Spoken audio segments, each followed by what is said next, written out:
Assalamualaikum warahmatullahi wabarakatuh.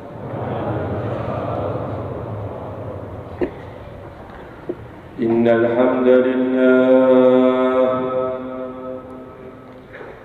nasta'inuhu wa nastaghfiruhu wa nu'minu bihi wa natawakkalu alayhi wa na'udzu bihi min shururi anfusina wa min sayyiati a'malina man yahdihillahu fala mudilla lahu wa man yudlilhu fala hadiya lahu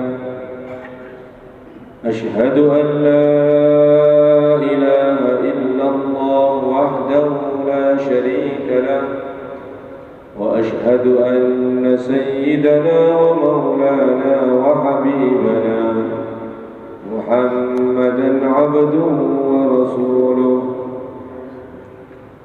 Allahumma salli wa sallim wa barik ala sayyidina Muhammad wa ala ali sayyidina Muhammad kama sallaita wa sallamta wa barakta ala sayyidina Ibrahim wa ala ali sayyidina Ibrahim fil alamin innaka hamidun majid. Qala Allah tabaraka wa ta'ala innal ladhina qalu rabbuna Allah thumma istaqamu تتنزل عليهم الملائكة ألا تخافوا ولا تحزنوا وأبشروا بالجنة التي كنتم توعدون نحن أولياؤكم في الحياة الدنيا وفي الآخرة ولكم فيها ما تشتهي أنفسكم ولكم فيها ما تدعون نزلا من غفور رحيم. ومن أحسن قولا ممن دعا إلى الله وعمل صالحا وقال إنني من المسلمين. ولا تستوي الحسنة ولا السيئة ادفع بالتي هي أحسن فإذا الذي بينك وبينه عداوة كأنه ولي حميم. وما يلقاها إلا الذين صبروا وما يلقاها إلا ذو حظ عظيم.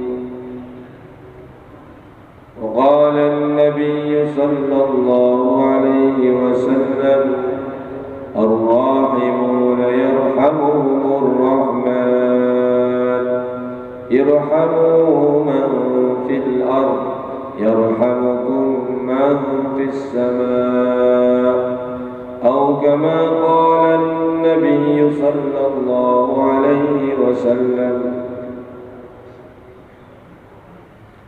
Jamaah yang dirahmati dan dimuliakan oleh Allah Subhanahu wa taala, kita hadir berkumpul di majelis ini di antara maksud utamanya yaitu untuk bersama-sama bersyukur kepada Allah. Kita bersyukur kepada Allah bahwa kita diberi kesempatan hidup di dunia, yang maknanya adalah diberi kesempatan untuk bertaubat dari kesalahan-kesalahan yang dulu pernah kita lakukan, yang maknanya adalah untuk menambah kebaikan-kebaikan dengan amalan-amalan yang mendatangkan kecintaan Allah dan keridhaan Allah Subhanahu wa taala. Yang muliakan Allah Subhanahu wa taala, itulah nikmat bersyukur atas nikmat diberi kesempatan hidup di dunia. Ada seorang wali iktikaf di masjid, bermunajat kepada Allah, di mana di dalam masjid, di sebelah barat masjid tersebut ada kuburan untuk orang-orang yang meninggal dunia.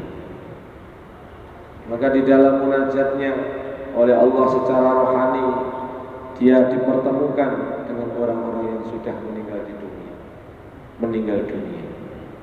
Maka dia bertanya, bagaimana wahai orang-orang beriman yang meninggal dunia? Maka mereka menjawab, alhamdulillah, di sini dosa-dosa saya diampuni oleh Allah, amalan-amalan saya diterima oleh Allah. Tapi saya yang sudah mati ini betul-betul iri kepada kamu yang masih hidup. Kenapa? Karena setiap hari dinampakkan pahala amal-amal kebaikan, tetapi tidak diberi kesempatan menambah kebaikan. Dinampakkan pahalanya sholat, dinampakkan pahalanya berzikir, dinampakkan pahalanya taklim, pahalanya mengaji, dinampakkan pahalanya sedekah, dinampakkan pahalanya dakwah, tetapi hanya melihat saja, tetapi tidak ada kesempatan menambah pahala lagi. Maka kami yang sudah mati ini betul-betul iri kepada kamu yang masih hidup. Yang muliakan Allah Subhanahu wa taala, seumpama sekarang ini dinampakkan pahala iman, pahala amalan-amalan kebaikan, tentu kita tidak ada lagi malas-malas ini. Tidak ada lagi ngantuk, tidak lagi teklak-tekluk.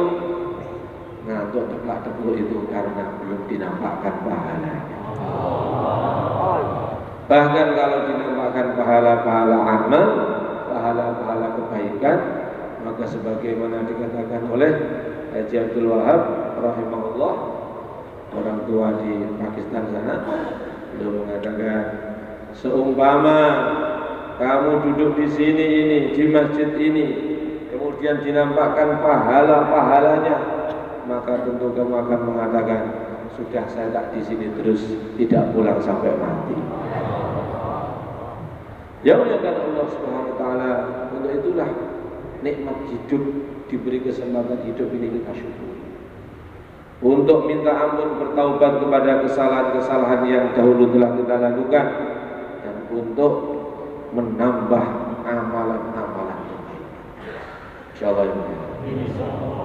Kita bersyukur kepada Allah diberi nikmat sehat walafiat.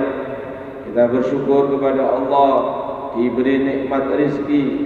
Kita bersyukur kepada Allah diberi bermacam-macam kenikmatan, termasuk kesempatan hadir di majelis yang mulia dan barokah. Dan syukur kita yang paling besar adalah untuk mensyukuri nikmatnya Allah yang paling agung, yang paling besar, yaitu nikmatul iman, nikmatul Islam.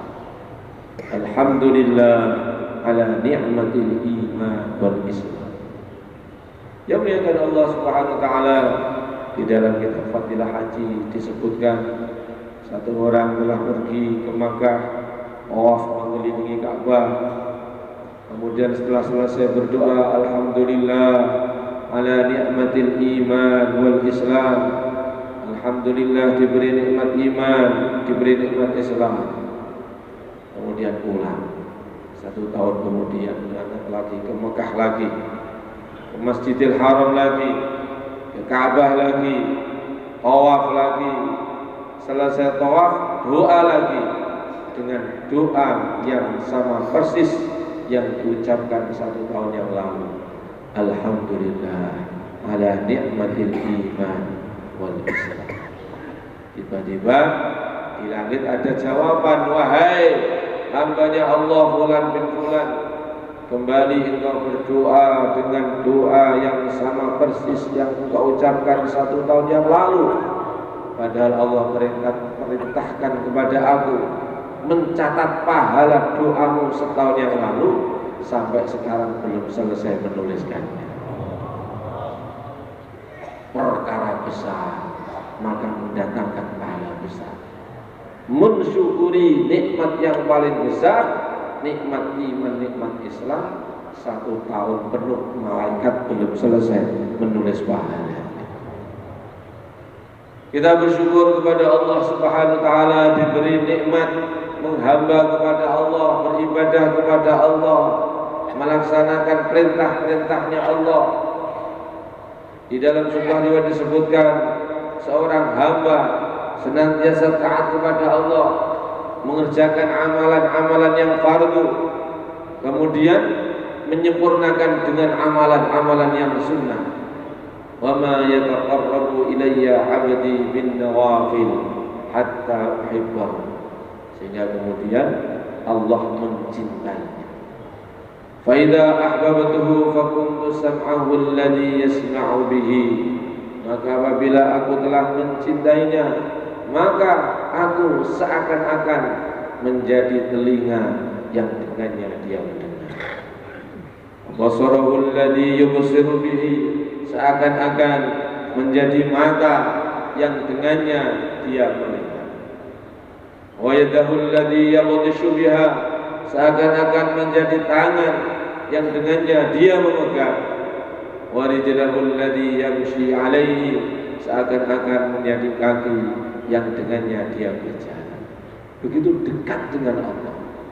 Para ulama mengatakan maksudnya adalah apa saja yang dilakukannya, apa saja yang dikerjakannya, hanya betul-betul perkara-perkara yang mendatangkan ridhonya Allah, mendatangkan cintanya Allah, tidak bisa bermaksiat kepada Allah, sehingga akhirnya di mana-mana dijaga, ditolong, dibela oleh Allah. Kita bersyukur kepada Allah diberi nikmat dakwah, yang mana dengan dakwah ini di dalamnya tersimpan begitu banyak kebaikan-kebaikan. Yang muliakan Allah Subhanahu wa taala, para ulama mengatakan bahwa perkara itu kalau di akhir-akhir itu biasanya dimudahkan. Dulu baginda Nabi sallallahu alaihi wasallam di awal-awal masa kenabian diangkat menjadi nabi dan rasul, maka wahyu itu turun, lalu lama baru turun lagi, lalu lama baru turun lagi, sampai Nabi itu sering melihat langit mengharap kapan turunnya wahyu lagi. Ya muliakan Allah Subhanahu wa taala, tetapi di masa akhir kenabian, di masa akhir hidup beliau, wahyu itu turun sering. Kadang dalam 1 hari turun wahyu berkali-kali. Ya muliakan Allah Subhanahu wa taala, demikian pula kita ini adalah umat yang di zaman akhir. Maka barang itu kalau di akhir-akhir itu dimudahkan. Di kota-kota itu ada pasar malam 7 hari 7 malam. Maka hari pertama, hari kedua itu pedagang-pedagang jual mahal, ditawar-tawar tidak dibeli, tidak dijual, tidak dikasih. Tapi nanti kalau hari terakhir jual, karena hari terakhir 100.000 dapat 3. Ya muliakan Allah Subhanahu wa taala, maka kita lihat hari ini orang kita ini umat dari Nabi yang terakhir, umat yang terakhir dari Nabi yang terakhir. Dalam sebuah riwayat baginda Nabi bersabda, saya ini diutus kepada umat manusia itu sudah seperti di waktu asar, maghrib sudah sebentar lagi. Ya muliakan Allah Subhanahu wa taala, hari ini orang kalau mau rusak, kalau mau buruk sangat mudah, tidak perlu kemana-mana. Belilah HP Android yang terbaik, pasanglah TV yang terbaik, kemudian kamu putar, sudah semuanya 24 jam, tiba-tiba jadi buruk semuanya.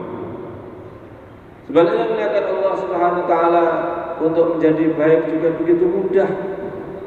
Keluar 3 hari, istiqomah 40 hari, istiqomah keluar 4 bulan, sungguh-sungguh, kemudian pulang, hidupkan amalan masjid, hidupkan amalan rumah, tiba-tiba jadi baik. Tiba-tiba jadi baik. Yang dulunya tidak bisa kopiah, sekarang kemana-mana pakai serban. Yang dulunya tidak menjaga sholat jamaah, sekarang belum azan sudah berada di masjid. Yang dulunya kalau bicara dengan orang tuanya ngawur saja, sekarang kalau ketemu cium tangan. Yang melihatkan Allah SWT terjadi kebaikan-kebaikan, terjadi islah dengan cara mudah. Maka yang melihatkan Allah SWT, ini amalan yang barokah, amalan usaha dakwah ini usaha yang barokah. Maka bagaimana kita pegang sungguh-sungguh, insyaallah ya. Memburika fi syai'in falyalzamhu. Barang siapa diberkahi dalam satu perkara, maka pegang, jangan dilepaskan. Ya melihatkan Allah Subhanahu wa Ta'ala, kenapa usaha dakwah ini kok menjadi usaha yang begitu mudah untuk menjadikan manusia jadi baik, imannya meningkat, amalannya meningkat, kecintaannya meningkat? Karena usaha ini asasnya adalah menanamkan iman, menanamkan keyakinan kepada Allah, menanamkan keyakinan kepada keagungan Allah, mengenalkan manusia kepada keagungan Allah, kehebatan Allah, kekuasaan Allah. Ayyuhan nas, qulu la ilaha illallah tuflihun. Sehingga ketika di dalam hati tertanam keagungan Allah, tertanam kehebatan Allah, tertanam ketinggian Allah, tertanam bagaimana maha kuasanya Allah, maka masuk di dalam hati bahwa kita ini betul-betul hambanya Allah yang tidak bisa apa-apa kecuali ditolong oleh Allah. Hidup karena dihidupkan oleh Allah, mati karena dimatikan oleh Allah, diam karena didiamkan oleh Allah, bergerak karena digerakkan oleh Allah, bergantung 100% kepada Allah. Fa innahu la haula wala quwwata illa billah. Betul-betul tidak bisa apa-apa kecuali diapa-apakan oleh Allah. Seorang telah datang kepada baginda Nabi sallallahu alaihi wasallam, bertanya mengenai masyiah, bertanya mengenai takdirnya Allah. Maka oleh Nabi dijawab dengan tegas, dijawab dengan jelas. Semua benda, semua perkara terjadi hanya semata-mata karena ditakdirkan oleh Allah. Kalau begitu, saya mau duduk. Nabi bersabda, sekarang Allah mentakdirkan kamu mau duduk. Kalau begitu, saya mau berdiri. Nabi bersabda, sekarang Allah mentakdirkan kamu mau berdiri. Orang tadi mengeluarkan pedangnya, saya mau menebang pohon yang di depan itu. Nabi bersabda, sekarang Allah mentakdirkan kamu mau nebang pohon. Dia masukkan pedangnya sambil mengatakan, tidak jadi nebang pohon. Nabi bersabda, sekarang Allah mentakdirkan kamu tidak jadi nebang pohon. Masya Allah kan, wa ma lam yasha lam yakun. Apa saja yang Allah takdirkan, yang Allah kehendaki, yang Allah tentukan pasti terjadi. wa ma lam yasha' lam yakun. Sebaliknya, apa saja yang Allah tidak takdirkan pasti tidak akan terjadi. Yang muliakan Allah Subhanahu wa taala, Fir'aun mengerahkan segala usaha, segala upaya untuk membunuh Nabi Musa. Bahkan Nabi Musa belum lahir sudah diperintahkan dibunuh semua laki-laki, bayi laki-laki dari yang lahir dari ibu keluarga Bani Israel. Yang muliakan Allah Subhanahu wa taala, tetapi ketika ibunya Nabi Musa melahirkan seorang bayi yang kemudian lahir bayi yang laki-laki, fa idza khifti alaihi fa alqihi fil yammi wa la takhafi wa la tahzani inna radduhu ilaiki wa ja'iluhu minal mursalin. Kalau kamu takut mengenai keselamatan bayi kamu yang lahir dan laki-laki, la takhafi wa la tahzani wa auhayna ila ummi Musa an ardi'i fa idza khifti alaihi fa alqihi fil yammi wa la takhafi wa la tahzani inna radduhu ilaiki wa ja'iluhu minal mursalin.